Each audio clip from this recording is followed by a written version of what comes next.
Estamos grabando. Bueno, buenos días a todos, para que quede acá. Sí, el profe va por 2, dice Valeria en el chat, exactamente. El Meet dice que somos 12, pero ustedes son 10. Yo voy por 2. Mi voto vale doble.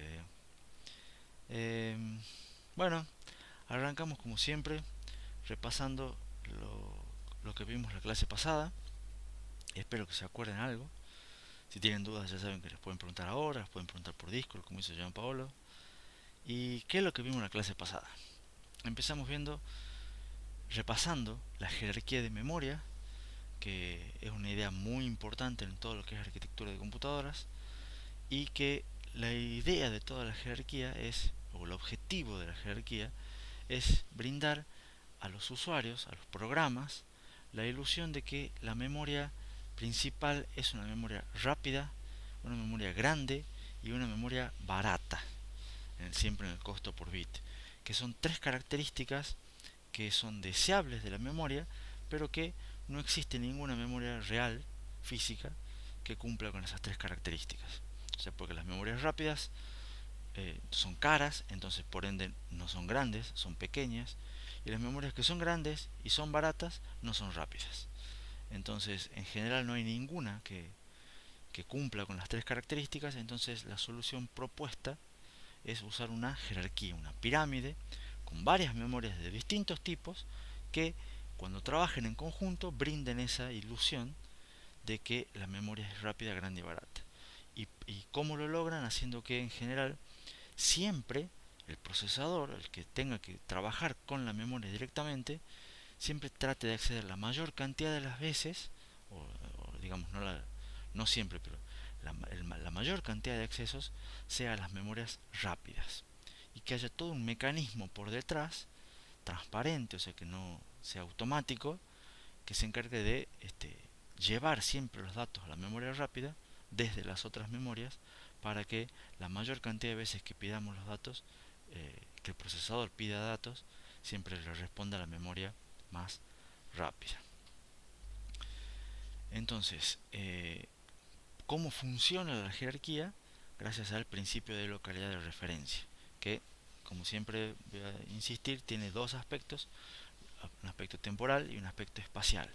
El aspecto temporal dice que cuando se pide un dato, se accede a un ítem de memoria, es muy probable que en un cierto intervalo de tiempo corto ese dato vuelva a ser accedido nuevamente.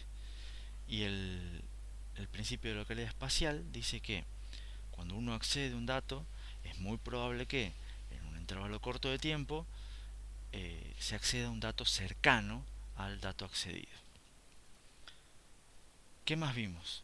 Vimos después lo que se conoce como la memory wall, la pared de memoria, que es un gran limitante en la arquitectura de computadoras y que dice que la diferencia de performance entre los procesadores y la memoria principal es una diferencia bastante grande, que tuvo una época en la que se amplió, se iba ampliando, digamos, año a año, hasta que desde hace unos 15 años más o menos se mantiene constante, pero se mantiene constante en una brecha grande, digamos. Y eso hace que cuando haya un problema con la memoria y haya un acceso a memoria, realmente eso consume muchos ciclos de procesador, y no solamente ciclos de procesador, sino que vimos que hay procesadores que pueden ejecutar varias instrucciones por ciclo. Entonces, en realidad, en lo que es un acceso a memoria, un procesador puede estar ejecutando muchas instrucciones, y cada vez más. Entonces, realmente el impacto en el CPI o en el IPC, como lo quieran ver, este, de no tener memorias ideales es bastante grande. Y lo que decía Alejandro, creo, la clase pasada, es que habíamos hecho un esfuerzo grande y hemos visto un montón de técnicas para bajar el CPI para que al final después tengamos que tirar toda la basura por culpa de la memory wall. Entonces hay que buscar soluciones a este problemón. Vimos que la manera de atacar o el impacto de los problemas de memoria son los manejamos igual que con los riesgos. O sea, a la larga me generan paradas o burbujas que me van a aumentar el CPI.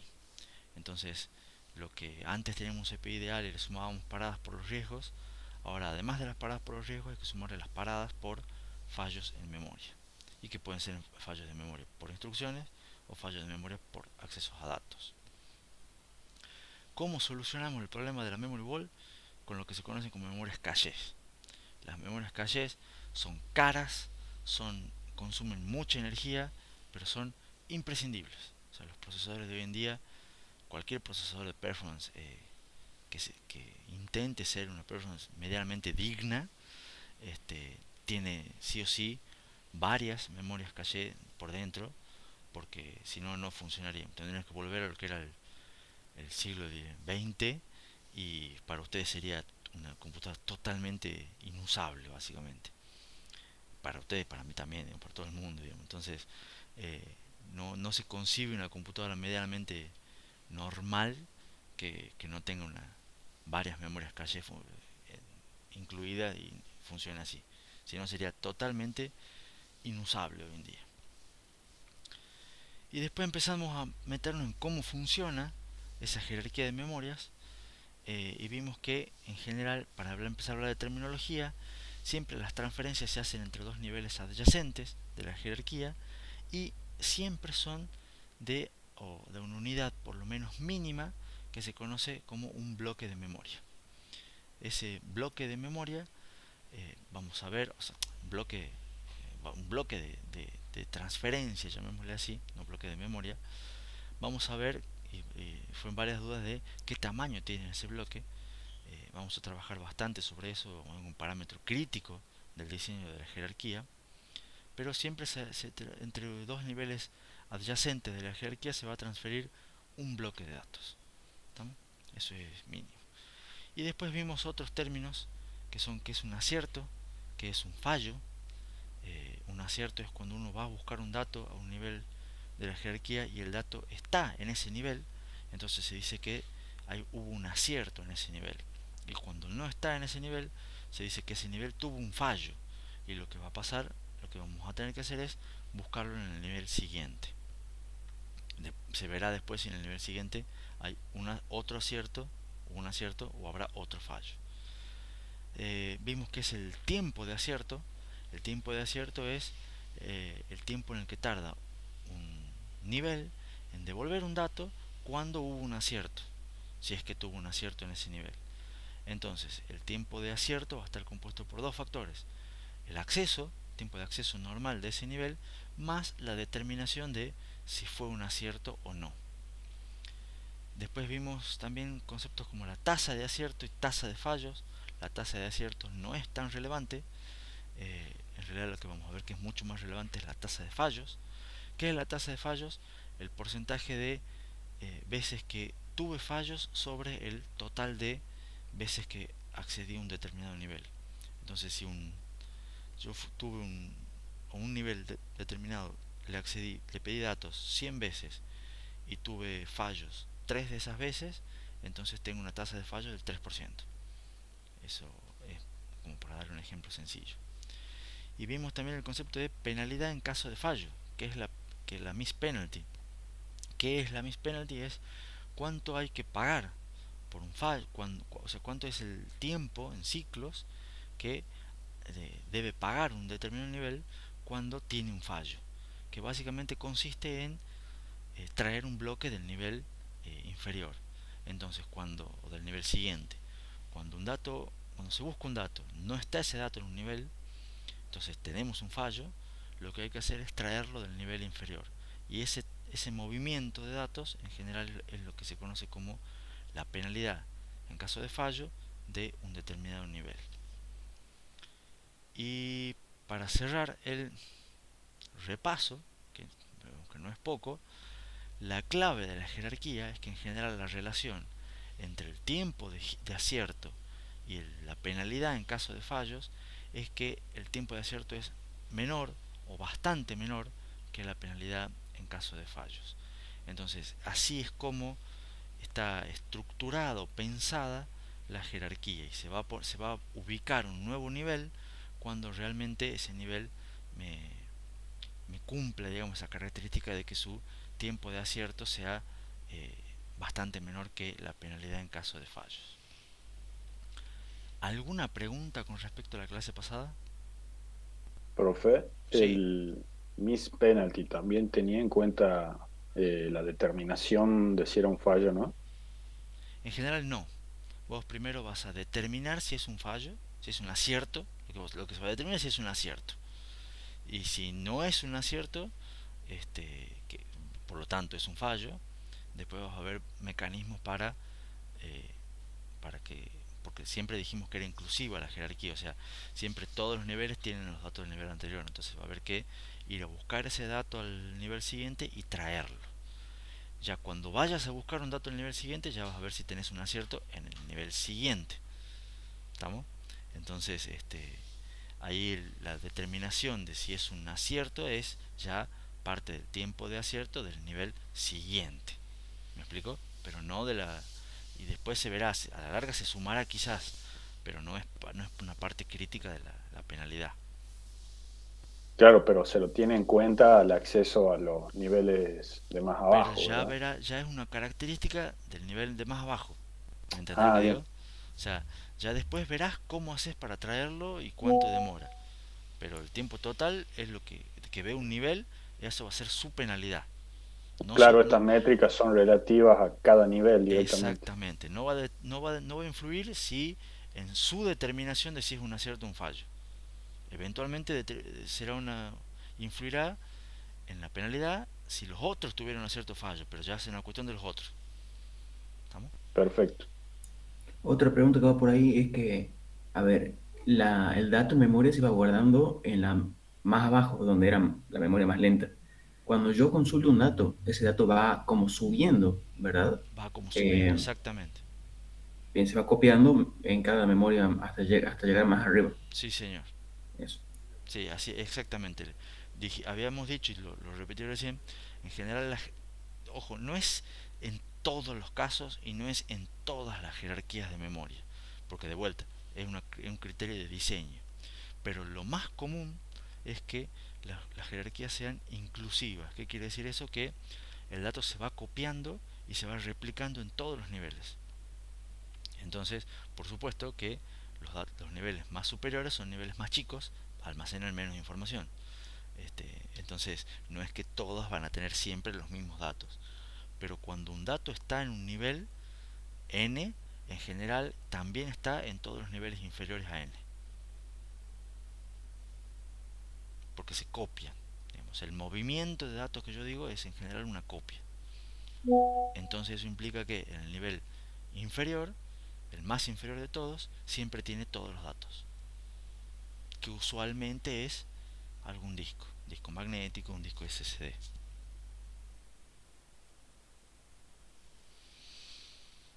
¿Alguna otra pregunta? Yo tenía una, pero era más por curiosidad. No sé si recuerda que vimos la parte del procesador ese Wafer Scale. No sé si ahí no había dado algo de caché, algo de algún valor. Ese procesador es una pregunta interesante porque estás relacionando temas que vimos en tema 2 creo que fue, que es un diseño diferente. Ese diseño diferente, en Sí, tenía gen- una memoria RAM gigantísima, pero no recuerdo el caché. exactamente, esa memoria RAM era todo caché, básicamente. O sea, lo que Buah, tiene no está especificado si tiene una jerarquía o no. No encontré ese dato por lo menos disponible, pero sí lo que tiene era una cosa como tiene 18 gigabytes de caché. Entonces, no sé si tendrá uno o varios niveles, pero lo que no tiene es memoria DRAM, no tiene una memoria DDR. Su memoria principal es todo caché, juega básicamente. solo. Pero, ¿cómo? No, que juega solo, o sea, no tiene Exactamente, competidor. juega solo, tiene una motherboard especial, o sea, es un chip muy especial, muy característico, digamos. Entonces hace una sola cosa, hace una sola tarea. Usted no le pueden instalar ni un Windows ni un Linux para hacer cualquier tipo de cosas. Tiene una tarea muy específica y por eso tiene una jerarquía de memoria muy específica, que no sé cómo estará compuesta, pero es todo caché. Entonces ya todo esto que estamos hablando de jerarquía no aplica literalmente para ese caso excepcional. Ya tendrá una jerarquía diferente. Pero para Claro, poder y ahí, hacerla seguramente tienen que entender todo lo que vamos a ver nosotros, digamos, para ver qué es lo que les conviene. claro, y ahí se puede evidenciar de que tan lejos no estamos como para que por ahí las diferencias tecnológicas, Y eh, puede ser, pero acordate que ese chip tiene características especiales de consumo de energía, de costo, valía creo que miles, cientos de miles de dólares el chip, digamos, o sea, no es una cuestión de mercado masivo. Hay muy sí, poca no es gente que muy lo puede comprar, accesible. digamos. Claro, son muy poquitos los que lo pueden comprar. Pero bueno, es una es un intento, digamos, un avance. Quizá en 10 años se popularicen un poco más. Es buena la pregunta de Brian, digo. Me gustó. Bien, Brian. ¿Alguna otra pregunta? Bueno, entonces vamos a empezar con ya los temas puntualmente de hoy de que es cómo se analiza y cómo se empieza a diseñar una jerarquía de memorias. Y en general nosotros vimos cuando analizamos todo lo que es procesador y camino de datos, vimos que siempre es conveniente tener benchmarks, ¿se acuerdan? Entonces, porque los benchmarks me sirven para poder medir bien y para poder comparar bien. Ahora, el tema es que con los benchmarks uno apunta a la ecuación de performance, que es cantidad de instrucciones por el CPI, por la duración del tiempo de ciclo. Pero esas cosas, digamos que no hay un impacto o una relación directa con lo que es la jerarquía de memorias. Entonces, lo que se usa para evaluar un diseño de una jerarquía de memorias, en general es una traza de memoria. ¿Y qué es una traza de memoria? Es en parte un complemento, digamos, a lo que es la ejecución del benchmark. O sea, se agarra un benchmark, se agarra un programa, se lo ejecuta y a medida que se lo va ejecutando, se van guardando todo lo que son las referencias a memoria que hace ese benchmark. O sea, todos los accesos a memoria que tiene ese programa. Y se va guardando en un archivo, que en general es un archivo de texto o similar, en el cual todas las referencias a memoria, ya sea para acceso a instrucciones o para acceso a datos, todas las referencias a memoria se van guardando. Y ese archivo finalmente es lo que se conoce como una traza de memoria. Entonces, una memory trace en inglés. Entonces, después, las jerarquías de memoria se usan las trazas de memoria para ir analizando cómo es el comportamiento de ese programa y de ese benchmark, digamos. Porque en general, en la ejecución de un benchmark, la traza va a ser más o menos constante. Y cuando me refiero a referencias de memoria, en general las referencias son un par de valores. Por un lado, uno que denomina el tipo de acceso, que en general puede tomar tres valores que son para fetch, para lectura de datos o para escritura de datos. Son los tres tipos de accesos más comunes. Y el otro valor es la dirección de acceso. Entonces a la larga se va consumiendo, se va generando un listadito, como el que les muestro ahí en pantalla, que dice el primer acceso es es un de tipo de acceso cero, que es un fetch, a la dirección y se pone una dirección en hexadecimal. Entonces en una nueva línea se pone un nuevo tipo de acceso, que es en este caso una lectura de memoria en otra dirección de memoria. Después tienen otro fetch en otra dirección, otro fetch en otra dirección. Y así son líneas donde cada línea tiene un acceso a memoria, donde se especifica el tipo y la dirección de acceso. Ahora, fíjense este detalle. El objetivo a la larga va a ser optimizar la jerarquía de memoria para minimizar, no es para minimizar la cantidad de accesos a memoria, no es para minimizar la duración de los tiempos de memoria, sino que lo que queremos minimizar siempre es el tiempo de ejecución del benchmark. Entonces, para no estar ejecutando todas las veces el benchmark, generamos la traza, jugamos con la jerarquía de memoria, diseñamos la jerarquía de memoria para esa traza, pero siempre el objetivo es minimizar tiempo de ejecución, que viene a ser I por CPI por T. ¿Está claro eso? Me pregunta Brian en el chat. O sea que los fetch son consecutivos y las de acceso no. A ver, no entiendo bien el comentario, la pregunta, si capaz que se abrió el micrófono. No, me refería a que si eran fetch, accedemos a la memoria de instrucciones, tendrían que ser necesariamente consecutivos, pero viendo ahora la traza, no es así. No, es que a ver, los fetch en general pueden ser consecutivos, pero vos de vez en cuando vos tenés una instrucción load. Entonces cuando vos haces un fetch de una instrucción load, es muy probable que el siguiente acceso a memoria sea a la memoria de datos, porque justamente tenés la instrucción load que primero le accedes a la memoria de instrucciones y después a la memoria de datos. Sí, no, eso sí lo entiendo, nada más que me refería a los fetches estrictamente, sino que vemos un fetch después otro y tendrían que ser consecutivos. Pero no, no es así. Debe ser porque hay saltos y esas cuestiones. ¿Vos te referías a las direcciones de los fetch?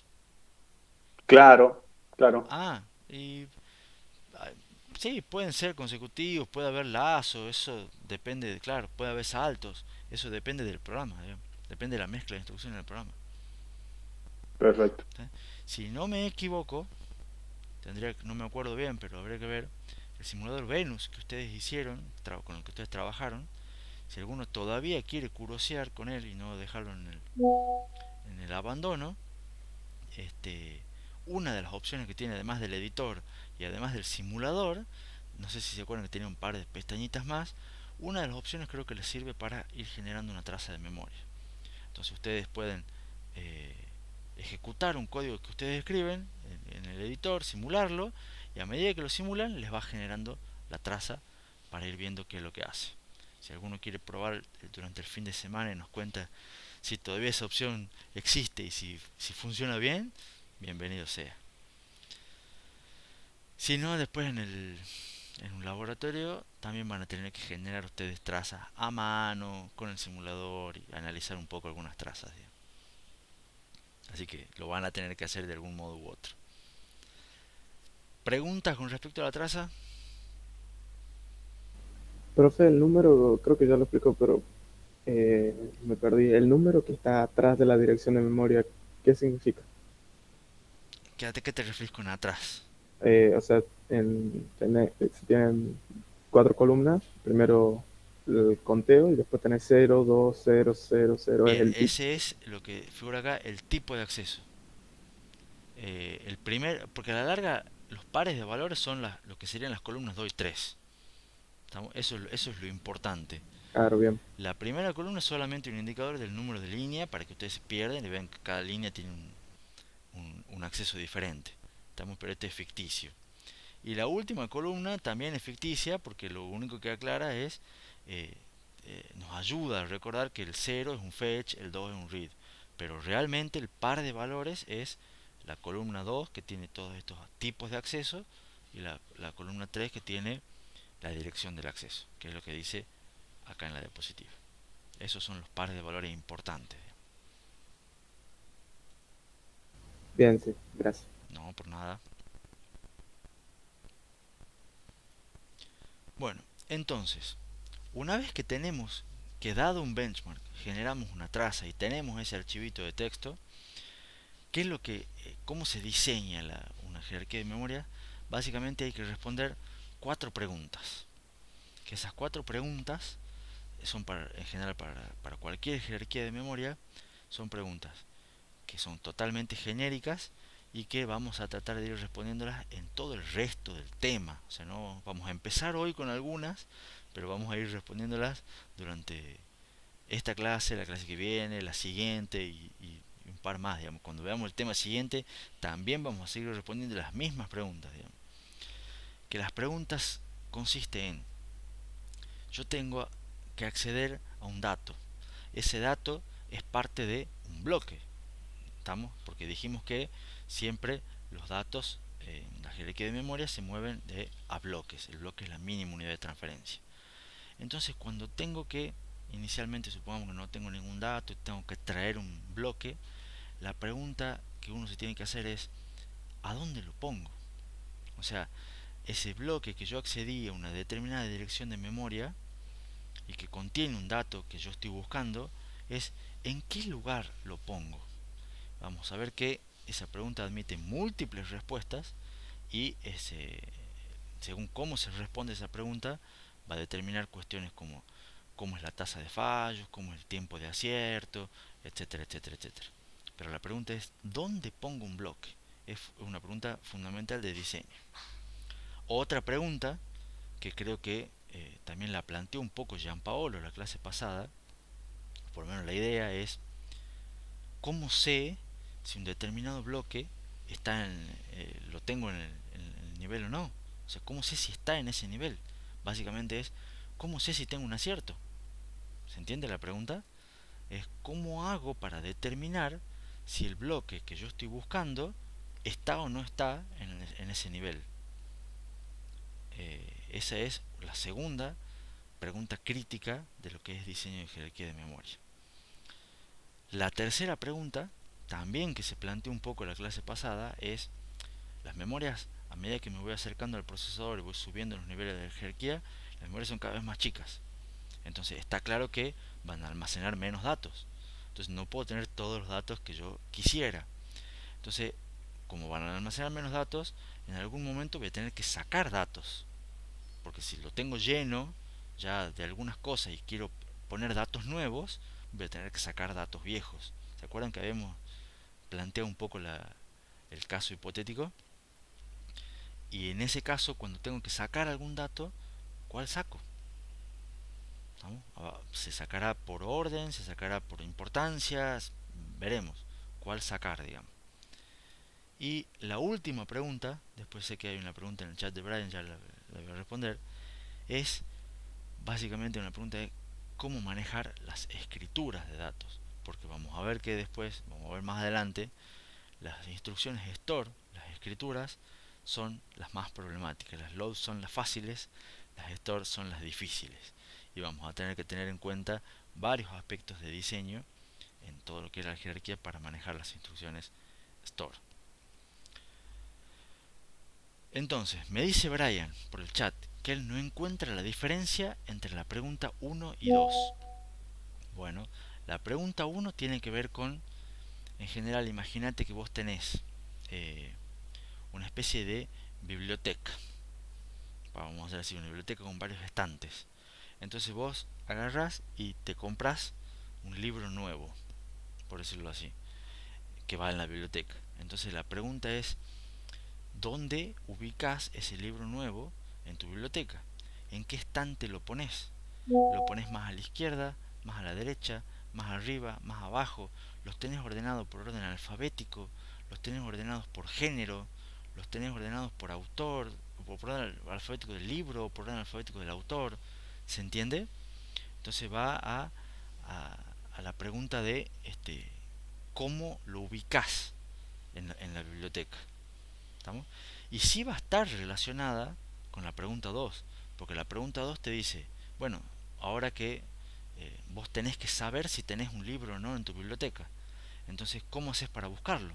Y bueno, empezás a buscar desde arriba a la izquierda y vas buscando uno por uno, moviendo digamos, tu búsqueda, o decís, no, en esta parte, en este estante tengo los libros de la facultad, en este estante tengo los libros que no son de la facultad. Entonces, si los tenés separados por estante, ya te ayuda a buscar más rápido. ¿Se entiende? Entonces me preguntas qué representaría un libro. Un libro es un bloque, va a ser un bloque de datos.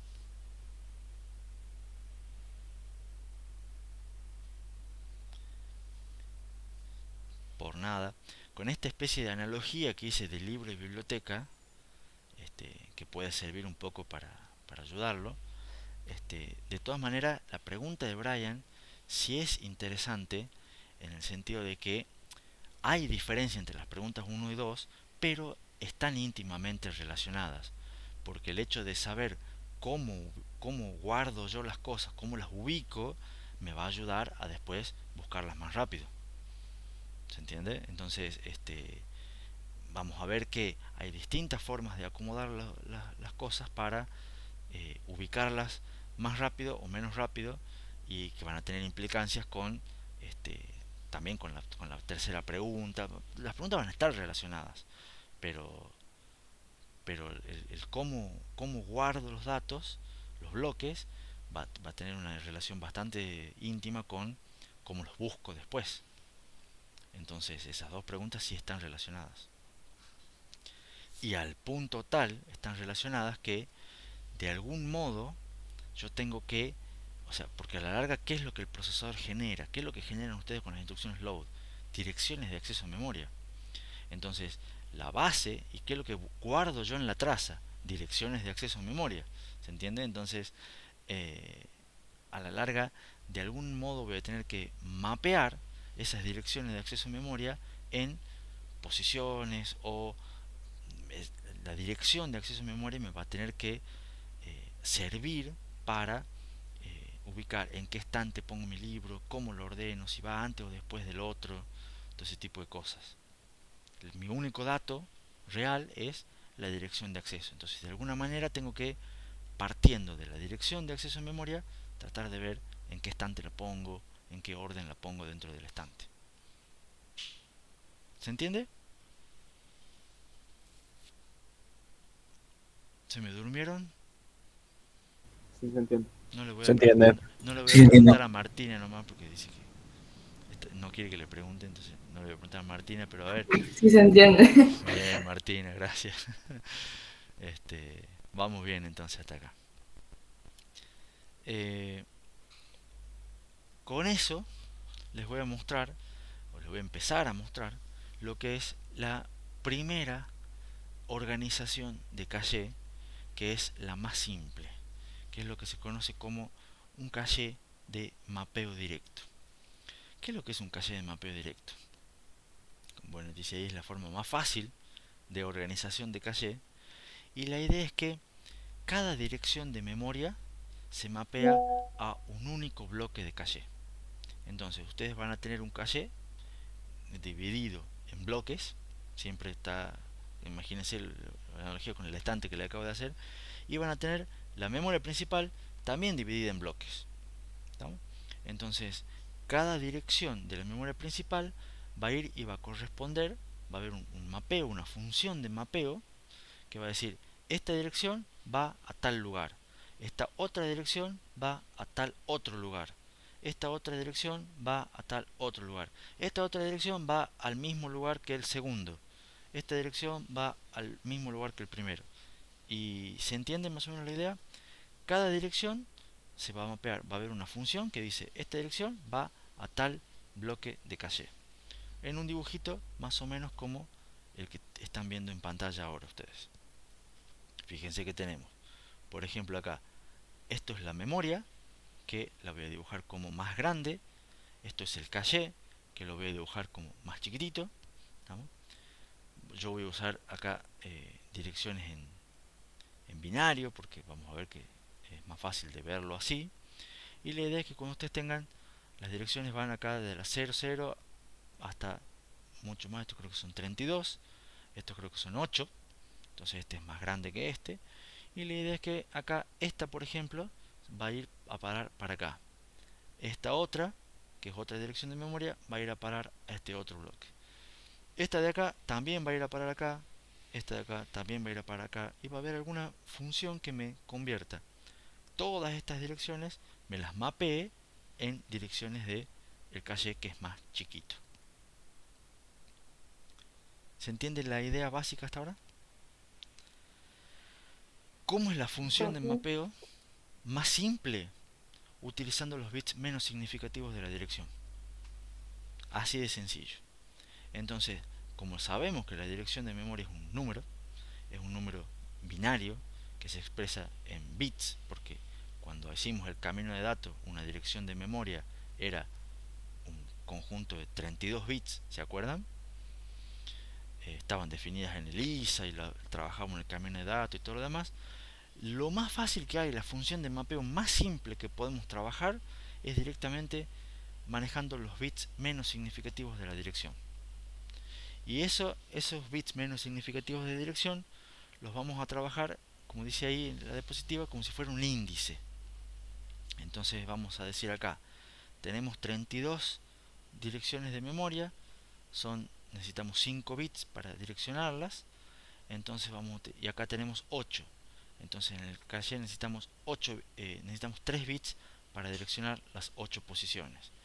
Entonces utilizamos los 3 bits menos significativos de la dirección para ver a qué bloque de caché corresponde esa dirección.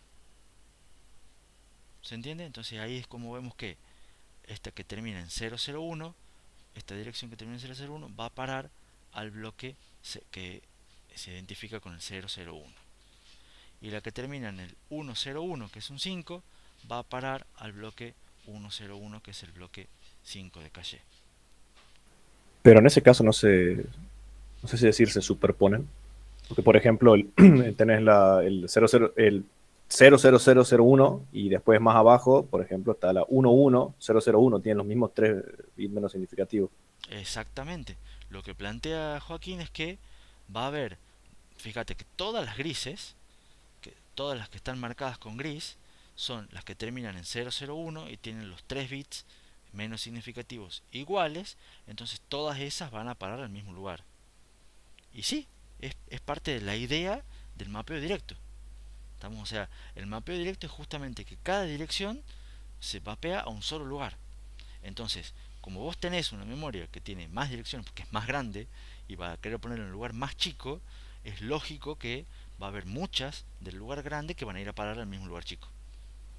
Ah, claro, es que ahí venía mi duda, porque como decía eso de que cada dirección de memoria se mapea directamente a un único bloque, ahí eso digo, claro, pero o sea, se están superponiendo, van todas al mismo lugar y están todas, eso es lo que... El mapeo dice que van todas al mismo lugar. La Ujú. clave va a estar en que no van a ir todas al mismo lugar al mismo tiempo. Claro, bueno, por ahí ¿Entendés? también iba. Entonces ahí es donde empieza a jugar el principio de localidad y primero vas a poner una, después vas a poner la otra cuando ya no la necesites a la primera, después vas a poner otra cuando no la necesites a la segunda y así sucesivamente. Y Pero, puede pasar que lleguen al mismo tiempo, por así decirlo. O por, su, sea, por, su, entendiendo en el mismo tiempo, entre comillas, por ahí. sí, por supuesto que puede pasar. ¿Y qué se hace en ese caso? ¿Eh? O sea, ¿cuál va? Tranquilo, tranquilo, tranquilo. Ya vamos a llegar. Hoy eso lo vamos a ver hoy inclusive, digamos. Pero, Perfecto. o lo vamos a empezar a ver hoy. Pero por lo menos lo primero que quiero que vean es que cómo funciona el mapeo. Ese es el objetivo de esta diapositiva. El mapeo funciona que cada dirección va a parar a un bloque de caché. Y es de manera directa. Inclusive ahora veo que Josefina pregunta en el chat si es una función hash. Es exactamente una función hash. Es justamente esa idea. Que mapea en una dirección grande en una dirección más chica. Y siempre para la misma dirección grande le va a corresponder siempre la misma dirección chica. No hay nada random acá. Es directo el mapeo. Entonces ustedes tienen la dirección esta 10101. En este caso, como tenemos un caché de 8 bloquecitos que tiene un índice, para 8 bloquecitos necesita un índice de 3 bits, entonces los 3 bits menos significativos son 101, va a ir a parar a ese lugar. Y esta dirección no va a ir a parar a ningún otro bloque del caché. Va a ir siempre al mismo lugar. ¿Estamos? El mapeo, ¿se entiende? Sí, ahora sí. ¿Se entiende la función del índice? Porque eso es clave. Se Sí. entiende que se toman los bits menos significativos de la dirección para que funcionen como índice en el caché o en el nivel que estamos tratando de acceder. Porque fíjense que acá yo les pongo que esto es memoria y esto es caché.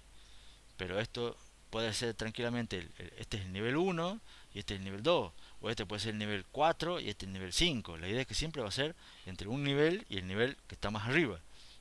Esta es una pirámide vista de costadito. ¿Lo visualizan o no? Bien. Sí, Entonces, lo que dijo Joaquín, que es la observación, digamos, es parte de cómo sigue esta misma diapositiva.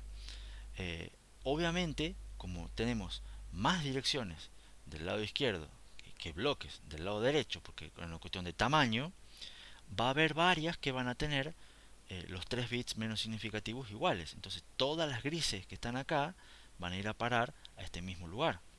Todas las azules van a ir a parar a este mismo lugar. Entonces, Joaquín planteaba una duda de que se me superponen, porque no van a entrar todas al mismo tiempo. Entonces, si ya tengo alguna, obviamente va a venir la otra y la va a pisar, la va a sobreescribir.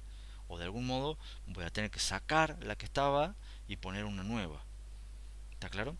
Pero más allá de eso, la pregunta previa que tienen que hacerse es, primero, ¿cómo saben? Ya medio que les respondí yo, digamos, cuál debería ir, digamos. ¿Cuál debería ir en cada uno de estos bloques de acá? ¿Cuál de todas las grises? ¿Se les ocurre? ¿Cómo sé yo en este, o sea, a ver, yo sé que esta dirección va para acá, esta dirección también va para acá, esta dirección también va para acá y esta dirección también va para acá? ¿Cuál de las cuatro esas que están pintadas de gris realmente me conviene poner en este lugar?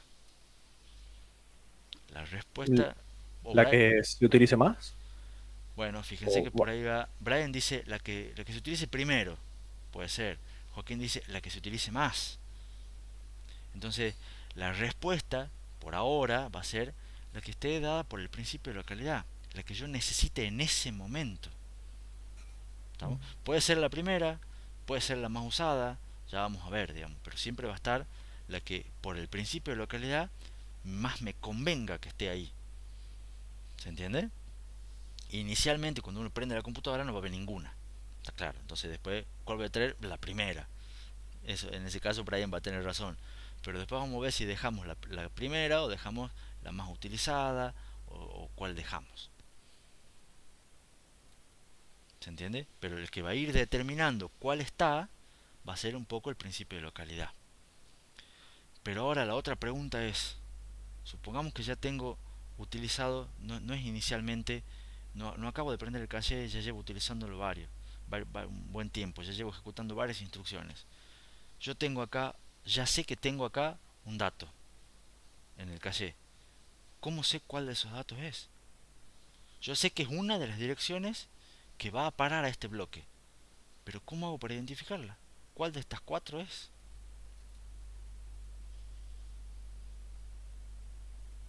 ¿Cómo sé yo cuál de las direcciones que podían ir a ese bloque? ¿Cómo hago para identificarla? ¿Se entiende la pregunta? Puede ser que en el caché se guarde los siguientes bits más significativos de la dirección. Puede ser que se graben los siguientes bits más significativos de la dirección.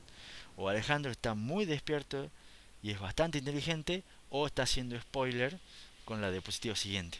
Lo cual puede ser y no estaría mal, digamos. Pero está muy bien, Alejandro. La respuesta es totalmente correcta. Brian dice que no entiende ni la pregunta. Bien, Brian, me parece bien que se saque la duda. La pregunta pasa por, yo ya sé que ahí tengo, yo en este lugar del caché, en el gris, yo tengo guardada una dirección de memoria. Ya accedí, ya traje una y la puse acá. Ahora la pregunta, yo ya sé que acá yo ya tengo un dato.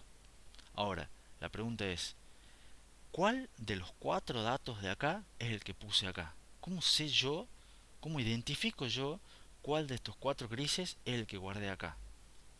Necesito una manera de identificarlo. Necesito una manera de exactamente el proceso contrario. Necesito una manera de decir, che, el dato que está acá es el que está, el dato que está guardado en este lugar acá es este de acá abajo y no es este de acá arriba.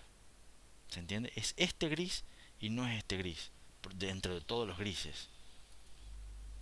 Yo ya sé que no es un azul, porque el azul no va a parar nunca ahí. ¿Está claro? Pero hay varios grises, no sé cuál de todos los grises es. Necesito una manera de distinguirlo entre todos los grises. Entonces, ¿cómo hago para distinguirlo? Todos los bloques de caché tienen adicionalmente del dato un- una parte adicional que es una parte de manejo de estado del bloque. Y ese estado del bloque está compuesto por lo que se conoce como una etiqueta y un bit de validez. ¿Qué es la etiqueta? La etiqueta es un identificador, un precio que se le pone así, justamente un tag en inglés, de decir un código de barra que se le pone a cada bloque para decir cuál de todas las direcciones de memoria que va a parar a ese bloque de caché es el que estamos teniendo. ¿Y cómo se utiliza esa etiqueta? ¿Cómo se utiliza ese código de barra? Simplemente con el resto de bits de la dirección de memoria. O sea, de los bits que no se usan como índice, se usan como etiqueta. ¿Estamos? Y eso, fíjense que cada bloque va a tener una etiqueta. Entonces yo a la dirección de memoria que genera el procesador la voy a descomponer en dos campos.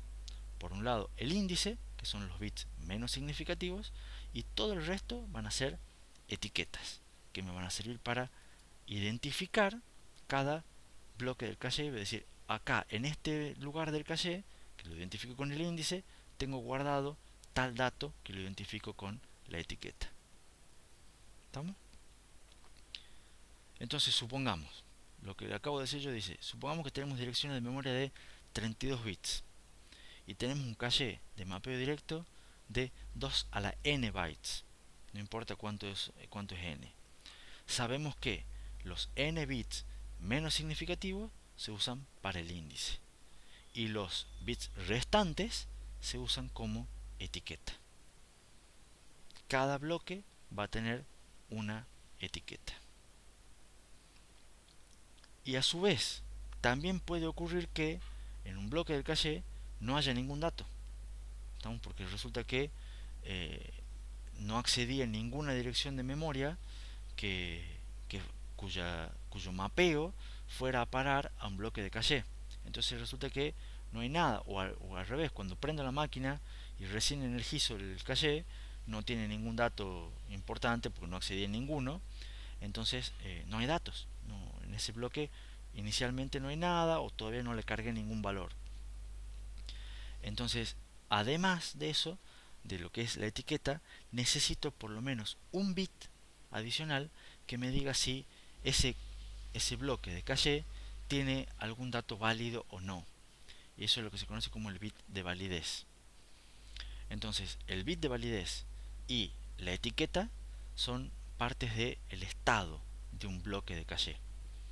Vamos a ver que en realidad hay más cosas, pero en general son los que tienen que estar siempre. Todo bloque de caché, todo bloque de un nivel de la jerarquía de memoria va a tener un estado, entonces, que es además del dato. Ya vamos a ver esquemas, vamos a ver dibujitos para ir asentando todo lo que estoy diciendo. Pero además del dato va a tener el estado, y el estado está compuesto mínimamente por una etiqueta y un bit de validez. ¿Está clara la idea? Tengo una pregunta en el chat. Perdón, no sé quién quería hablar. No, estábamos diciendo que sí se entiende. Bueno, perdón, gracias. Tengo una pregunta en el chat que Brian me pregunta. O sea que para el ancho de palabra del caché debería ser mayor a lo que ocupa el dato. Te hago una repregunta. ¿Qué es el ancho de palabra del caché?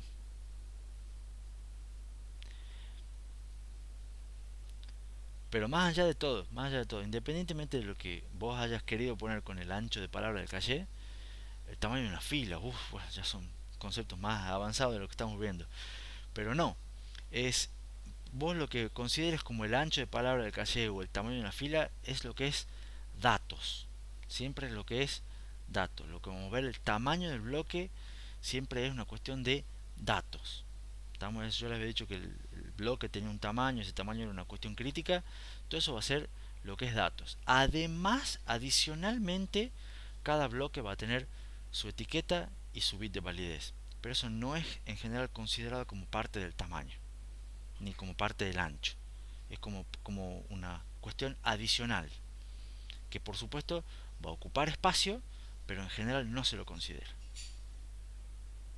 Con todo lo que nos vamos a referir de características, de parámetros más adelante, todo es solamente lo que es dato del caché. O sea que no hay una por cada dato. ¿Una qué? Etiqueta. Sí, hay una etiqueta por cada bloque de caché. Eso siempre. Dicho de otra manera, cada bloque de caché tiene su estructura adicional para manejar su etiqueta y su bit de validez por cada bloque. Siempre un bloque va a tener una etiqueta. Siempre cada bloque va a tener un, un bit de validez que va a decir si tiene un dato válido, y si tiene un dato válido va a tener una etiqueta que lo va a identificar qué dato es, porque si no, no funciona.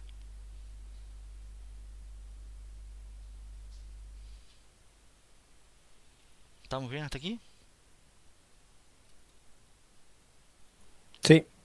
Buenísimo. Entonces vamos a ver un ejemplo. Y el ejemplo es largo, así que ya vamos a ver si lo cortamos en el medio o no, pero por lo menos arrancamos con el ejemplo. Para este ejemplo vamos a arrancar la suposición de que tenemos el mismo caché de mapeo directo de 8 bloquecitos que estaba dibujado en la diapositiva anterior. ¿Estamos? Lo vamos a dibujar de otra manera, pero es el mismo. Vamos a suponer también que cada bloque almacena un byte de memoria, o sea, es lo más chiquito que se puede. O sea, el tamaño del bloque es de un byte. ¿Estamos? La primera pregunta que les hago yo es: ¿cuántos bits necesitaríamos para índice de ese caché?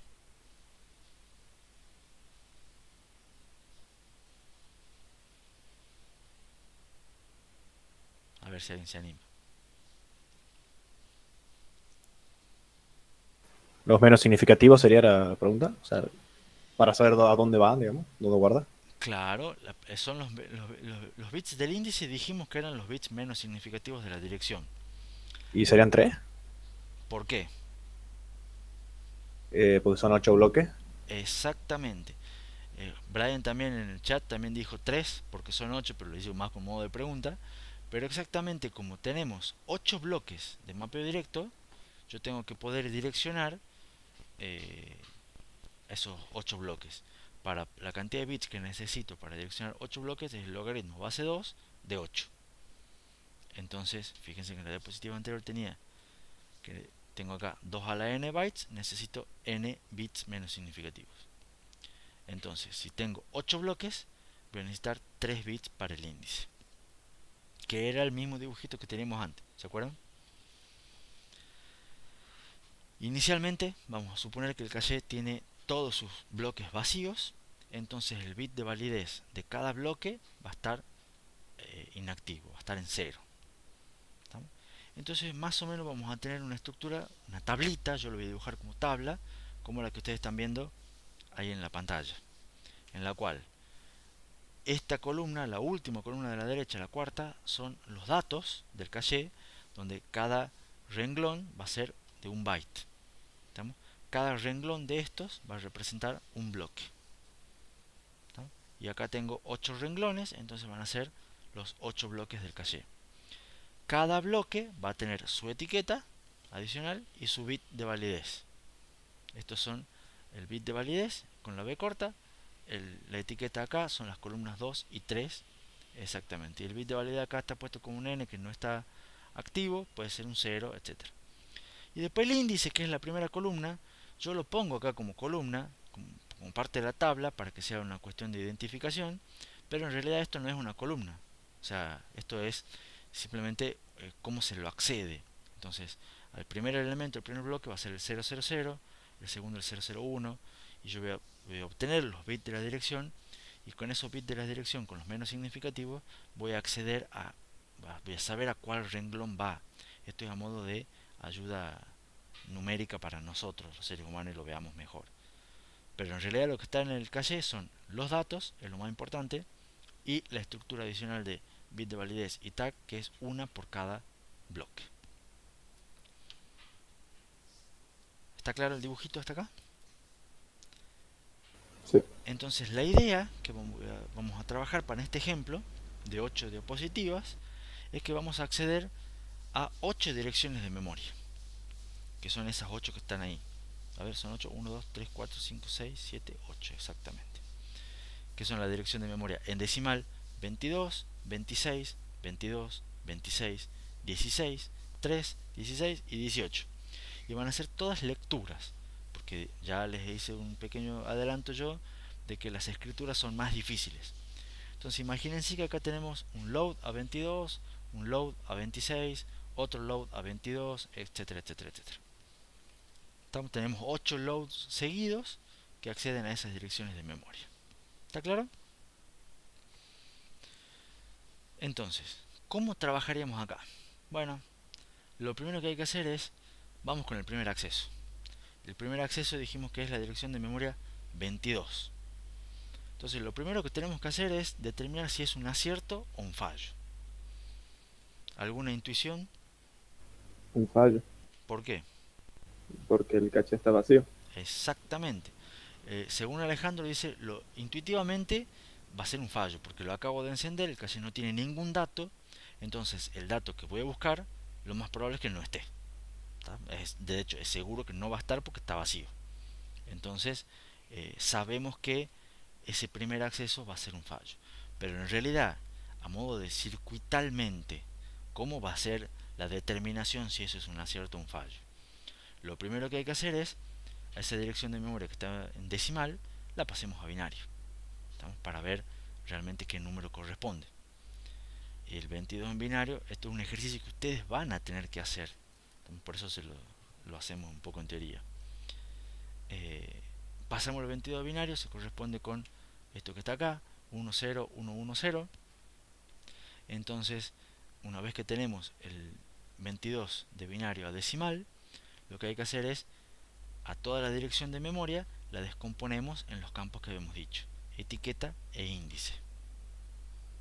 ¿Me siguen?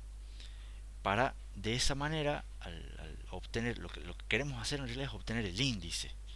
Para el índice nos va a determinar la función de mapeo a dónde va ubicado. Entonces, el índice son los 3 bits menos significativos, que en este caso vienen a ser 1, 1, 0. El resto de la etiqueta, o sea, los 2 bits más significativos, van a ser, el resto de la dirección, van a ser utilizados como etiqueta. Entonces, la dirección 1, 0, 1, 1, 0, la descompongo los 2 primeros bits como etiqueta, los bits menos significativos, que son 3, como índice. ¿Me siguen hasta aquí? Sí. Sí. Buenísimo. Entonces, yo lo que hago es revisar en la tabla, que la tengo antes, digamos, me fijo qué es lo que pasa. Ahora yo ya sé esta dirección a dónde va a parar. Entonces va a parar a el índice 110, que eso viene a ser un 6, si no me equivoco.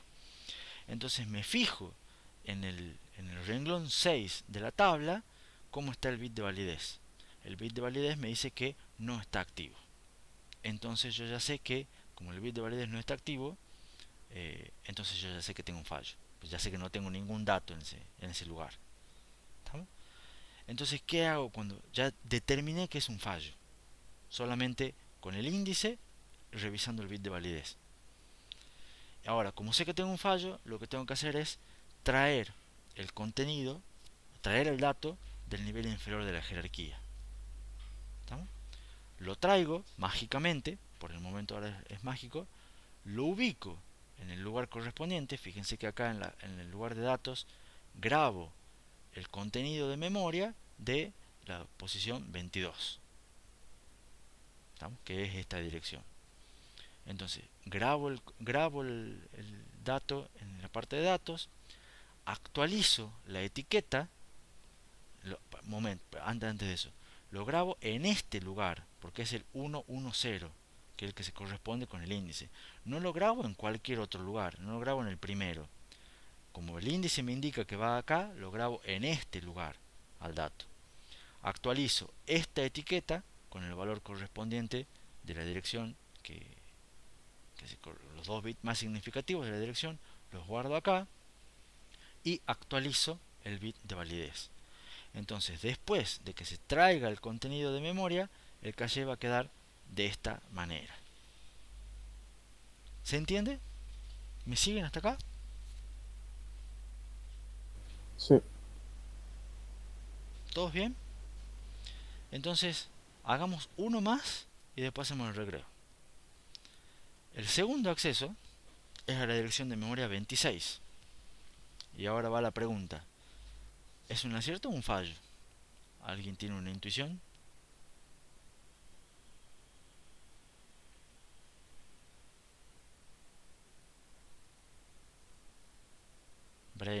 tiene la intuición de que va a ser un fallo.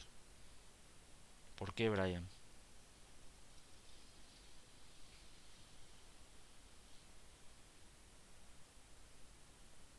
Ya el caché no está totalmente vacío, pero no está totalmente vacío, ya tenés un dato. ¿Cómo sabés que el dato que vos tenés no es el 26? El índice debe estar en varios. Bueno, te estás adelantando. Intuitivamente, Brian dice que es un fallo, porque él ya sabe que tiene el 22. Entonces ya, pero bueno, en realidad la intuición está bien, pero está haciendo un poco de trampa, porque está usando el conocimiento anterior que no necesariamente tenés. ¿Qué es lo que hay que hacer? Hay que hacer exactamente el mismo análisis. Primero, pasamos la dirección de decimal, porque la tenemos en decimal, la pasamos a binario. Si ustedes, en vez de tener el decimal como lo tenemos nosotros, lo tuvieran en hexa, sería más fácil de pasar.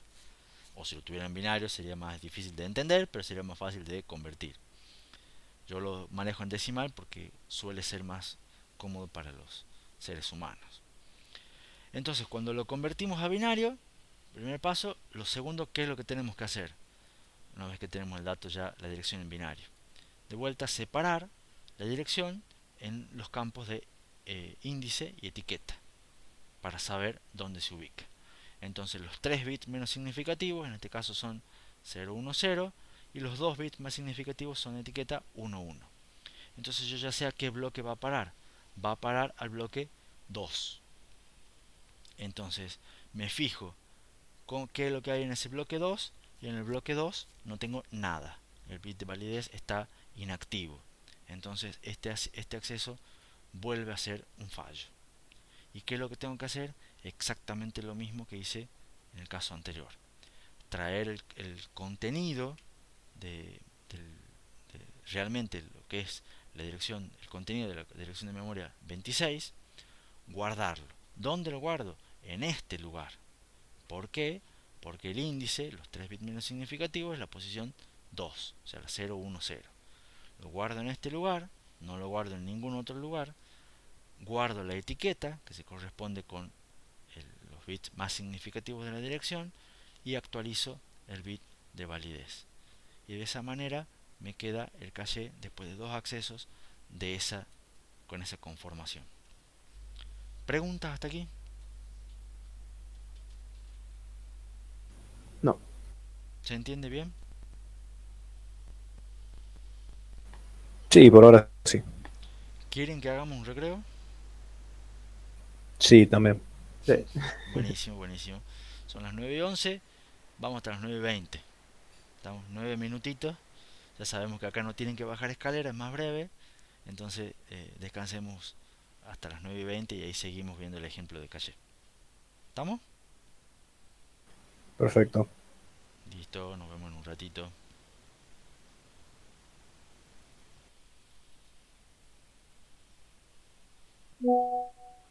Volvemos a poner la grabación y vamos con la presentación. Entonces, ¿dudas con el ejemplo? ¿Van siguiendo el ejemplo hasta aquí? Paso a paso. Sí, por ahora vamos bien. Por ahora vamos bien. Bueno, entonces vamos con el siguiente acceso a memoria. El tercer acceso a memoria que queríamos era la dirección 22. Y la pregunta intuitiva que les hago yo, ¿creen que va a ser un acierto o va a ser un fallo? Debería ser un acierto si ya estaba guardado esa dirección. Bueno, debería ser un acierto. ¿Cómo hacemos para determinar si es un acierto? Vamos a hacer el mismo mecanismo, o sea, es una cuestión mecánica, por eso voy a enfatizar, a pesar de que pueda ir un poco más rápido. Lo primero que hay que hacer es al 22 decimal, lo pasamos a binario. Una vez que lo tenemos en binario, descomponemos la dirección en los dos campos, índice y etiqueta. Dicho de otra manera, obtenemos de la dirección el índice. El índice es 110, que viene a ser un 6. Entonces, ¿qué es lo que hacemos con el índice? Ubicamos un bloque. Una vez que tenemos el bloque, nos fijamos su bit de validez y decimos, el bit de validez está activo, y nos encontramos con que ahora el bit de validez sí está activo. Entonces ya con eso decimos, ah, listo, tenemos un acierto. No, lo que hay que hacer es, si el bit de validez está activo, indica que tiene un dato. Lo que no sabemos es si tenemos exactamente el mismo dato, porque si recuerdan, había varias direcciones que iban a parar al mismo lugar. ¿Se acuerdan? Entonces lo que tenemos que hacer si el bit de validez está activo es comparar la etiqueta. Comparamos la etiqueta de la dirección, que es esta 10 acá, con la etiqueta que tenemos guardada en el bloque. ¿Se entiende?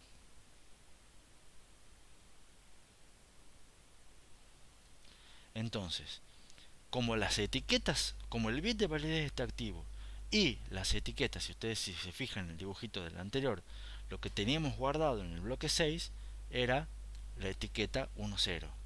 Entonces, como teníamos, como las etiquetas que está viniendo en la dirección y la que está guardada en el caché son iguales, entonces decimos que el acceso a memoria es un acierto. Se van viendo cómo es que se identifica si tengo un hit o no.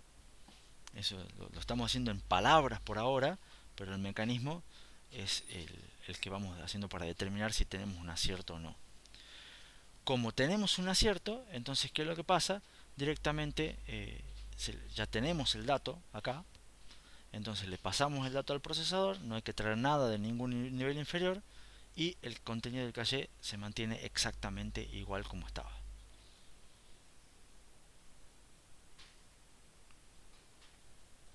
¿Se entendió el tercer paso? ¿Alguna duda? Entonces, si no hay dudas, vamos con el cuarto. El cuarto ocurre lo mismo, porque es la dirección 26. Y la dirección 26 es la segunda que hemos cargado. Una vez que descomponemos la dirección, obtenemos el índice, vamos a ver que viene para acá, vamos a ver que el bit de validez está activo, entonces significa que tiene un dato. Entonces vamos a comparar la etiqueta que tenemos almacenada va a ser la misma etiqueta que teníamos que viene en la dirección. Entonces significa que lo que estamos buscando es el dato que ya tenemos, entonces es un nuevo acierto.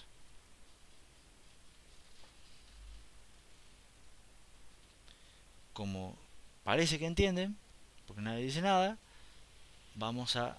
primera observación, fíjense que acá ya notamos un poco la localidad temporal.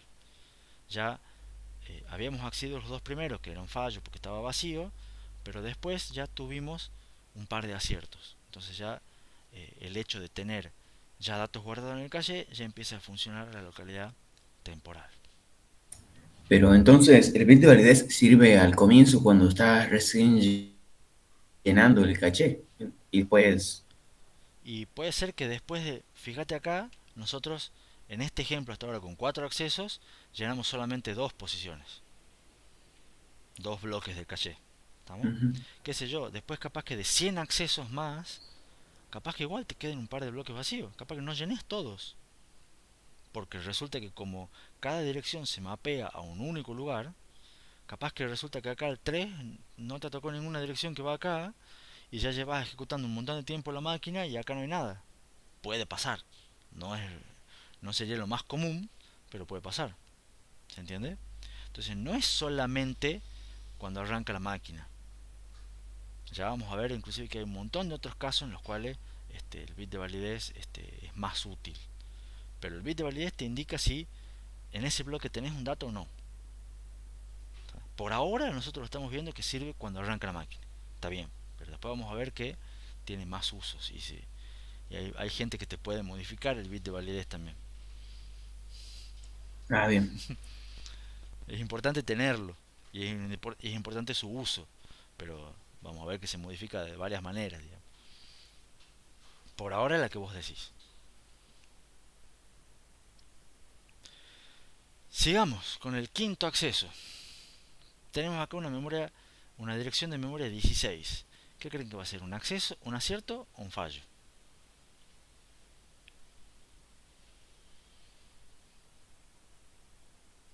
¿Alguno intuitivo? Un fallo. ¿Por qué, Alejandro? porque va a estar en la dirección 000. Bueno, Alejandro ya hizo una descomposición, todo dice va a ir a un bloque de caché que no tengo nada, entonces va a ser un fallo. Veamos, lo pasamos a binario, al 16, siempre fíjense que los pasos son los mismos, descomponemos la dirección y obtenemos el índice va, los 3 bits menos significativos son 000, entonces va al primer lugar, y en ese lugar el bit de validez no está activo, entonces como correctamente dijo Alejandro, tenemos un fallo. ¿Qué es lo que tenemos que hacer? Lo mismo que hemos hecho con las primeras diapositivas, traemos el contenido de memoria desde el nivel inferior, lo guardamos en la parte de datos, actualizamos la etiqueta con el valor que acabamos de poner de la dirección, obtener de la dirección, actualizamos el bit de validez y el caché nos queda con esa configuración. ¿Se entendió el ejemplo? Es básicamente igual que los primeros dos, solamente que va a parar a otro lado. Entonces vamos al siguiente acceso a memoria, que es una dirección de memoria 3, acierto o fallo, y los pasos van a ser los mismos. Descomponemos, obtenemos el índice, vamos a ver que va al 011, que es la posición 3. En el índice, en ese lugar, el bit de validez de ese, o sea, una vez que obtenemos el bloque 3, sabemos que la dirección va al bloque 3, nos fijamos el bit de validez, no está activo, entonces tenemos un fallo. Volvemos a hacer lo mismo y vamos viendo cómo se va cargando el caché. Nuestro pequeño caché de 8 datos ya tiene varios datos válidos. Ya vamos a la mitad. Como supongo que me siguen, voy al siguiente, que vuelve a ser el 16. Y de vuelta es el mismo análisis que hicimos con la 22 o con la 26, que tuvimos un acierto, porque descomponemos la dirección, obtenemos el índice, con el índice buscamos el bloque va a tener el bit de validez activo, esta vez, vamos a poner el anterior, este va a ir a parar acá, el bit con el índice vamos a obtener este bloque, en este bloque el bit de validez está activo, entonces como el bit de validez está activo vamos a comparar la etiqueta que viene en la dirección es la misma que tengo guardada, significa que yo estoy buscando el dato que ya tengo, entonces como ya lo tengo al dato, entonces es un acierto. ¿Está claro para todos que el 16 es un acierto?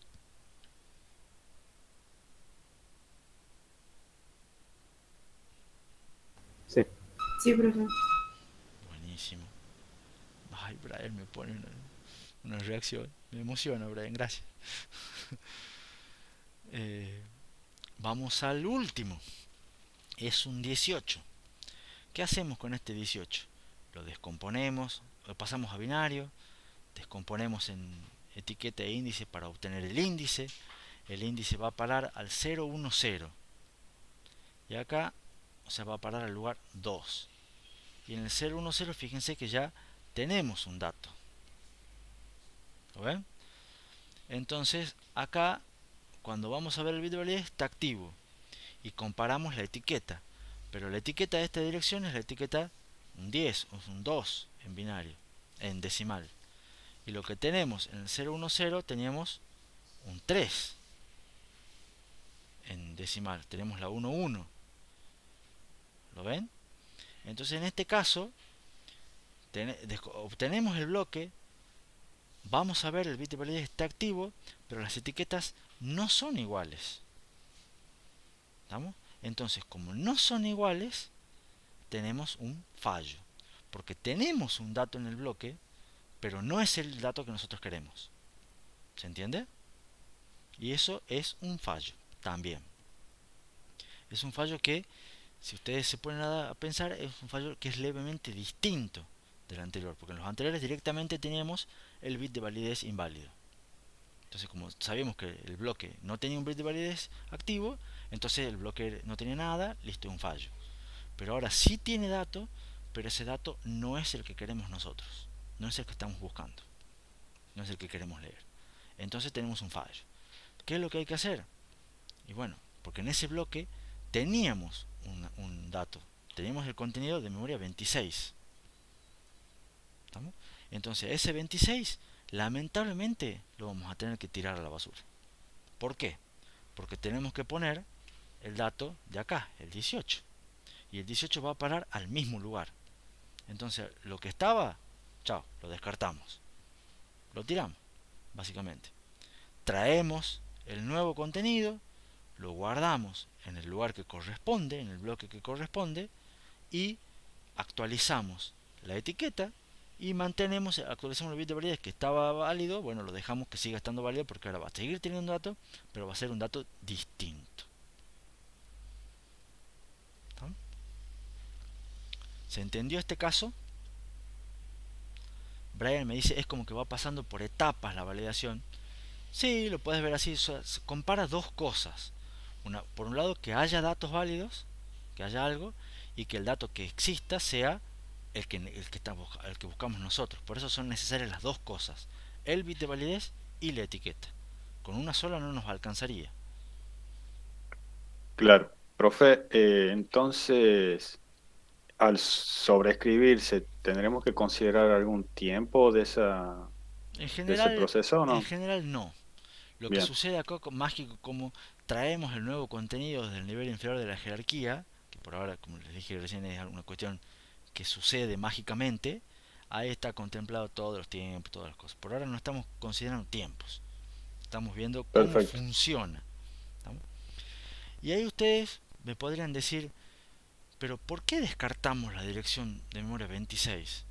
O sea, ¿por qué la tiramos? Porque a fin de cuentas, ustedes todavía tienen lugares vacíos en el caché. O sea, ¿por qué no la ponemos en otro lado? ¿No se le ocurrió alguno? Y a mí me suena de que con este sistema no se puede por el tipo de mapeo. Exactamente, lo que dice Alejandro verbalmente y que puso Brian en el chat es lo mismo. No se puede por el tipo de mapeo. El tipo de mapeo es directo. Es una función hash, como había dicho Josefina, creo. Cada dirección va a un único lugar. Entonces, si la 18 y la 26 van a parar al mismo, van a parar al mismo y no hay vuelta que darle. ¿Estamos? Siempre, sí, sí o sí, tengo que tener alguna de las dos. No puedo tener las dos al mismo tiempo. En esta organización de caché. ¿Estamos? Entonces, si ustedes tienen la 26 y necesitan la 18, hay que sacar la 26, tirarla a la basura y ponemos la 18. ¿Estamos? No queda otra. Entonces vamos a hacer una especie de recapitulación. Tuvimos varios accesos, 8 accesos, los fuimos accediendo básicamente secuencialmente. Siempre hicimos el mismo mecanismo. Lo pasábamos a la dirección decimal a la binario la descomponemos en lo que es etiqueta e índice para obtener el índice. Con el índice buscamos el bloque correspondiente en el caché. Nos fijamos, una vez que tenemos el bloque, nos fijamos en su bit de validez. Si el bit de validez está inactivo, ya sabemos que tenemos un fallo. Si está activo, lo que hacemos es comparar las etiquetas. Si la etiqueta que está guardada coincide con la etiqueta del dato que estamos buscando en la dirección, entonces tenemos un acierto. Y si no coincide, tenemos un fallo. ¿Estamos? Pero ¿qué obtuvimos nosotros? Que la mayoría fueron fallos, la mayoría de los accesos. ¿Alguna idea de por qué puede ser? Hay dos respuestas posibles. Primero, bueno, porque obviamente habíamos partido del caso inicial de que el caché estaba vacío, recién lo prendemos. Entonces, si está vacío, recién lo prendemos, se asume que no tiene datos, entonces es obvio que cuando vamos a buscar los datos no hay nada. Entonces tenemos fallos. Son los accesos que pasan por primera vez. Y también, que es lo mismo que dice Brian en el chat, y también otra característica es que hubo localidad, algo de localidad temporal, porque fíjense que a la palabra 22 accedimos dos veces, a la 26 accedimos dos veces, a la 16 accedimos dos veces, pero no hay mucha localidad, o sea, hay poca localidad temporal, o sea, son algunos datos que los los pedimos 2 veces. A la 22 no la pedimos nunca 3 veces, por ejemplo. Entonces, hay algo de localidad temporal, pero en general hay poca localidad temporal. ¿Entendés? ¿Me siguen hasta acá? Sí, Otra cosa que pasó es que hay localidad espacial.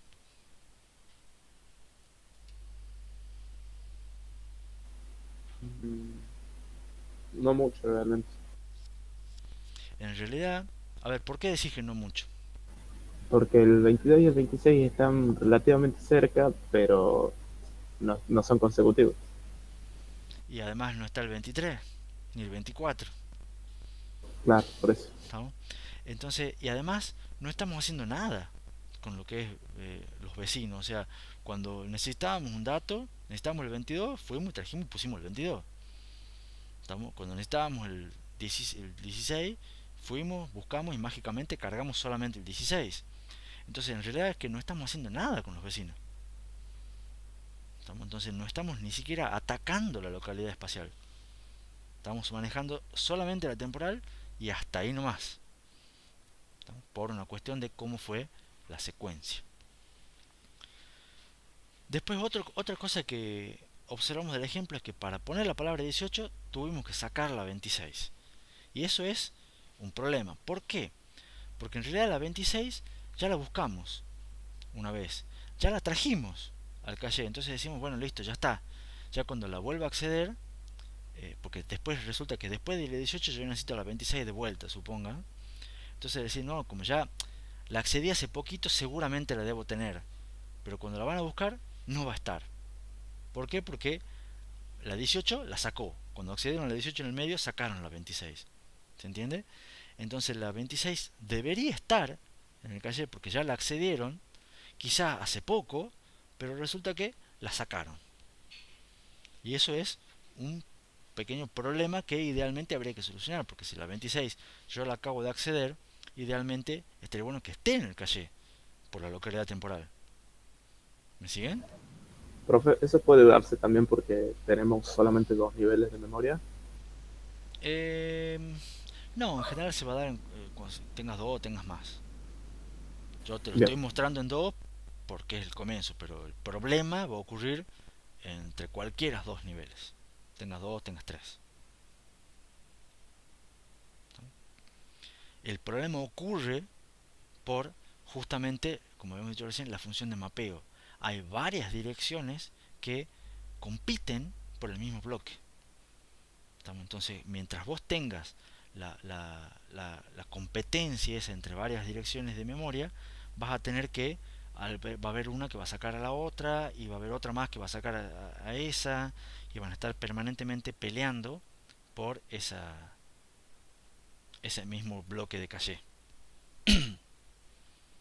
Vamos a ver manera de solucionarlo, por supuesto, esa pelea, para que nadie se pelee. Y después el otro tema es que hicimos varias simplificaciones.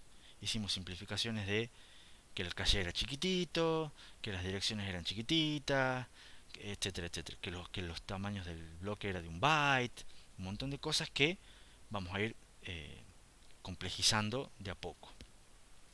Y como me quedan unos 15 minutos más, yo diría que veamos, o sea, todos esos puntos que están ahí, vamos a ir atacándolos de a poco. El primero que voy a atacar, que me gustaría atacar en los próximos 5, 15 minutos, es el de las simplificaciones. Entonces les voy a mostrar un ejemplo un poquito más largo. Yo creí que Brian quería decir algo. O ya se está yendo, Brian. No, no, no. ¿Se me escucha? Ahora sí. Ah, bien.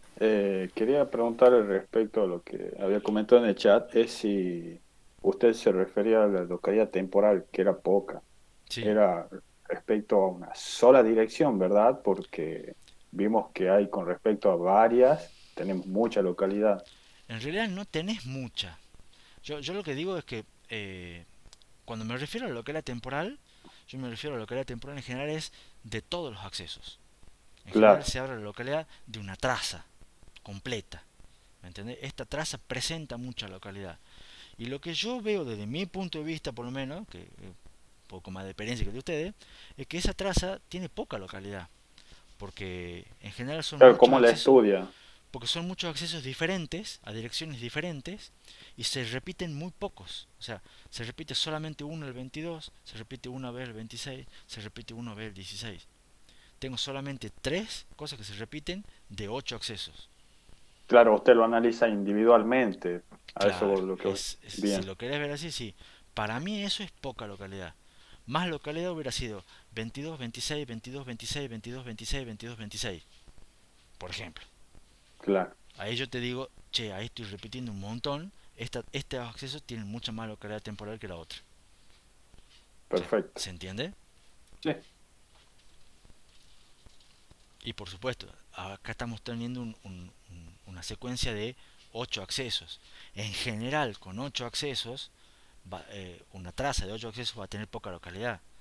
Porque una traza de memoria normalmente tiene, qué sé yo, 100.000 accesos a memoria, 1.000.000 de accesos. Me explico, entonces ahí vas a ver si se repiten muchas cosas o no, digamos. ahí se puede apreciar mejor. Claro, con 8 en general vas a tener fallos, porque es cortita. ¿Estamos? Pero bueno, veamos un poco de un ejemplo un poco más real. ¿Cuáles son las simplificaciones que hicimos?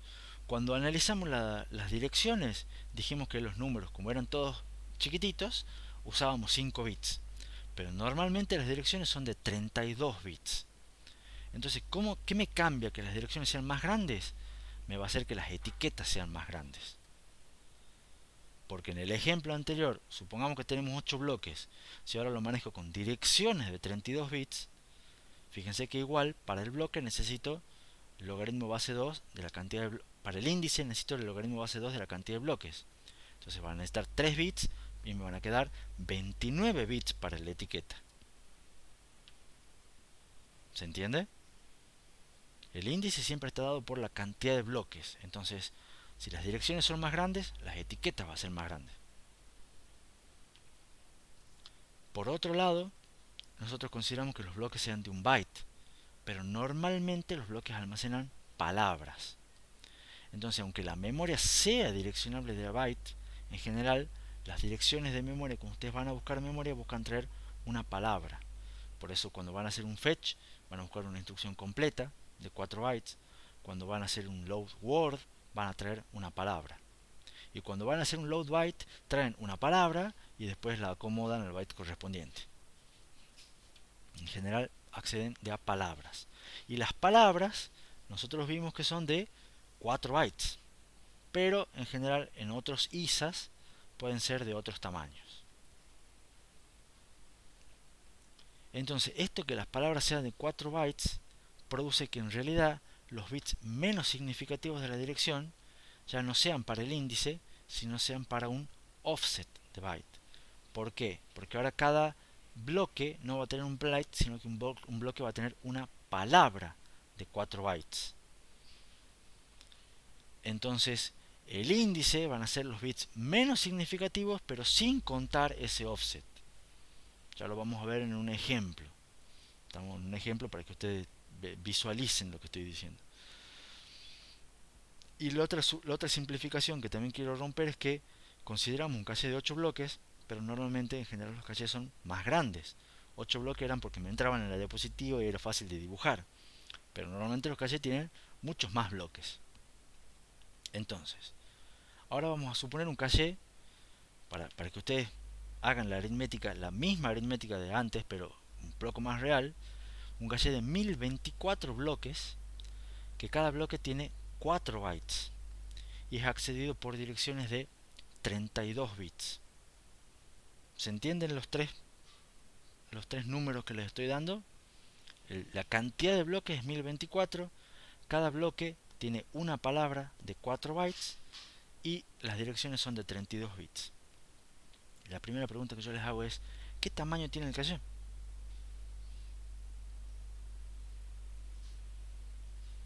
¿Alguno sabe, se le ocurre cómo calcular el tamaño?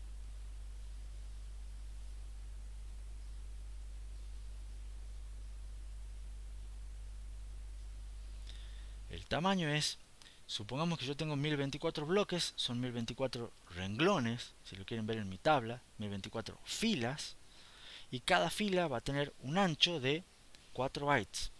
Entonces mi tamaño del caché es la cantidad de bloques por el tamaño de cada bloque. Entonces en este caso, 1024 bloques de 4 bytes cada uno, el caché tiene 4 kilobytes.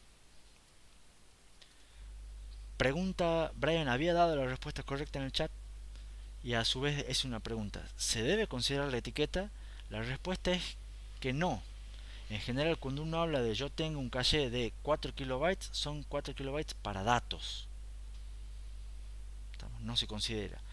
Pero vos, o sea, se sabe que un caché de mapeo directo, por ejemplo, de 4 kilobytes, en realidad tiene 4 kilobytes de datos, pero en realidad es más grande.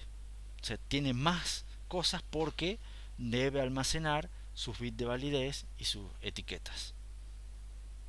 Entonces, para hacer un caché de 4 kilobytes, de tamaño de 4 kilobytes, son necesarios más de 4 kilobytes. Pero en general no se los menciona nunca. Entonces, el tamaño del caché es de 4 kilobytes. ¿Entendieron todos cómo se calcula el tamaño?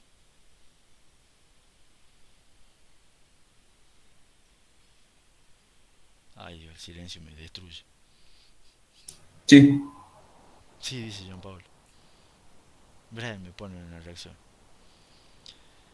Ahora les hago una pregunta. ¿Cuántos bits tiene el índice?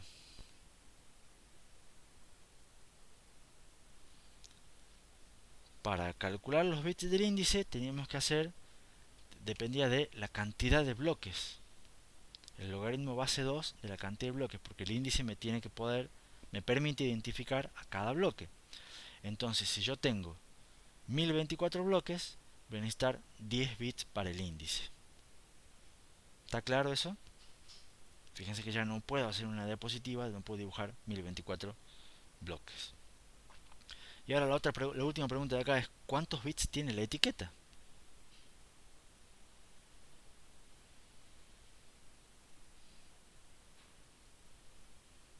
Y esta pregunta es un poquito más tramposa, porque hemos dicho que la dirección se descompone en etiqueta más índice. Entonces nosotros tenemos 32 bits acá de dirección y tenemos 10 bits de índice.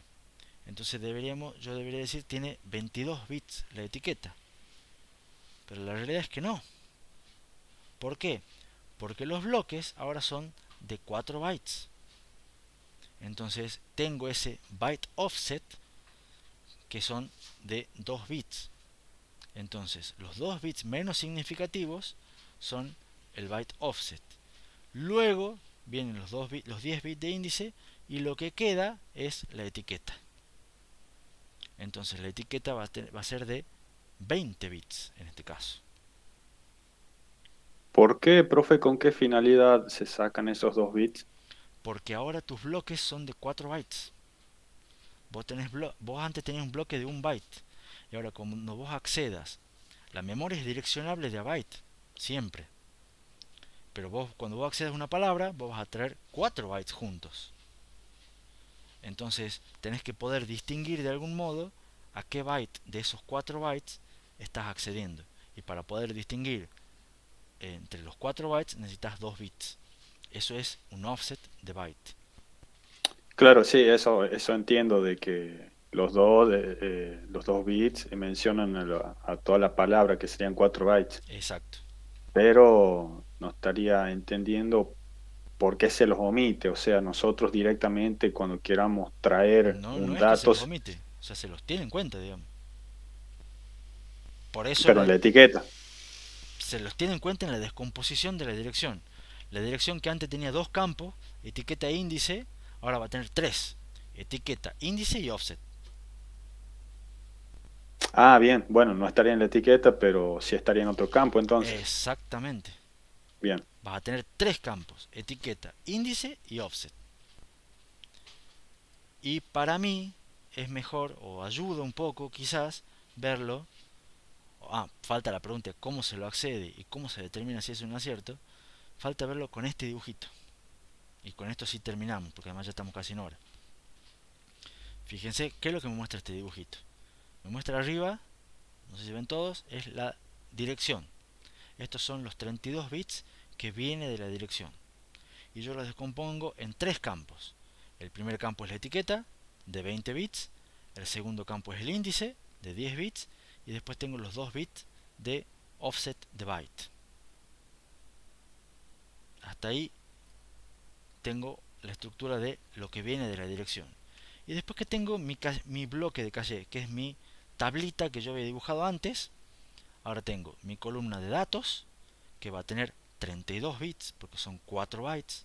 O sea, lo que antes era 1 byte, ahora son 32 bits, 4 bytes. Y cada bloque va a tener su etiqueta, que va a ser de 20 bits, porque es la misma que, o sea, tengo que almacenar el número que viene de acá, y su bit de validez de 1 bit. Siempre hemos dicho un bit de validez y una etiqueta por cada bloque. ¿Cuántos bloques voy a tener? 1024 bloques, desde el 0 hasta el 1023. Entonces tengo la dirección arriba y la tablita del caché abajo. ¿Se entiende el dibujo hasta acá? ¿Cómo hacemos el mismo análisis que veníamos haciendo en nuestro ejemplito, pero en este ejemplo más real? Dada la dirección, que ahora va a ser un número de 32 bits, lo descompongo en los ahora tres campos: etiqueta, índice y tengo que considerar el offset de byte, porque esto ya no es un byte, ahora son 4 bytes. Una vez que obtengo el índice, con el índice selecciono un bloque de caché. ¿No? Con el índice entonces obtengo el bloque. Con el bloque me fijo el bit de validez. Si el bit de validez está activo, entonces comparo la etiqueta que está guardada con la etiqueta que viene de la dirección. Entonces yo fíjense que necesito un comparador que me compare estos dos números de 20 bits, el que tengo almacenado con el que viene de la dirección. Y después tengo una compuerta AND que me dice si el bit de validez está activo y si la comparación de esto con lo que tengo guardado con lo que viene de la dirección son iguales, si se cumplen las dos condiciones, entonces tengo un acierto.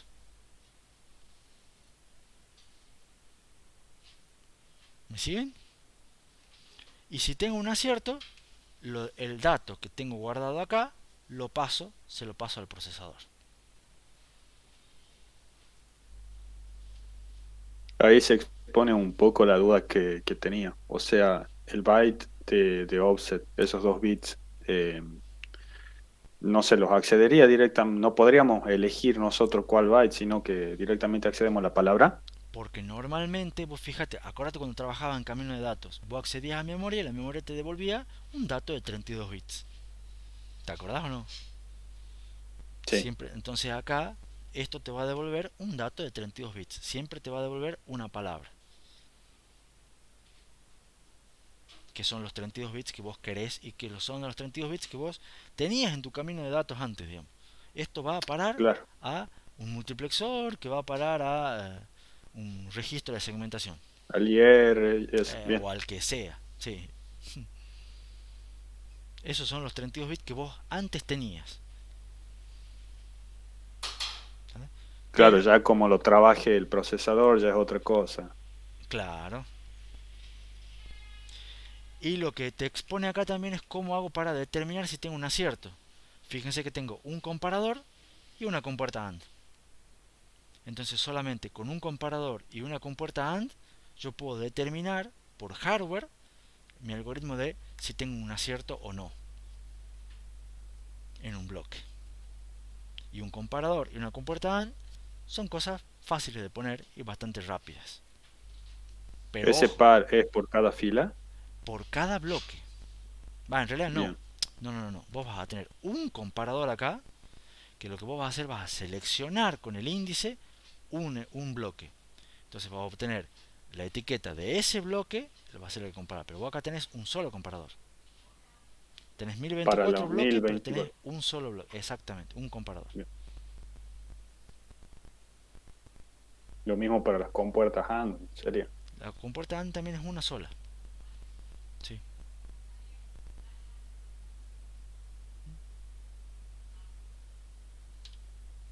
¿Se entiende? ¿Alguna pregunta más?